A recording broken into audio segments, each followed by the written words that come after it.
The story of Jesus walking on the water is a famous miracle in the Bible.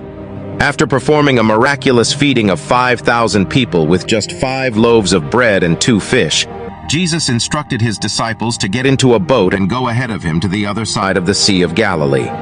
He then went up onto a mountain to pray alone. As the disciples were rowing across the sea, a strong wind began to blow and the waves grew higher. The boat was tossed about, and the disciples became afraid. In the early morning hours, Jesus saw them struggling from the mountaintop and walked down to them, walking on the surface of the water. At first, the disciples were terrified, thinking they were seeing a ghost. But Jesus reassured them, saying, "Take courage, it is I. Don't be afraid." Peter, one of the disciples, then called out to Jesus, "Lord, if it's you, tell me to come to you on the water." Jesus replied, "Come." Peter stepped out of the boat and began to walk on the water towards Jesus. But then he noticed the strong wind and the waves and became frightened. He began to sink and cried out, "Lord, save me!"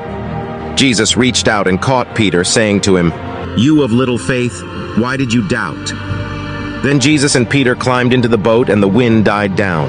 The disciples were amazed and worshipped Jesus, saying, "Truly you are the Son of God."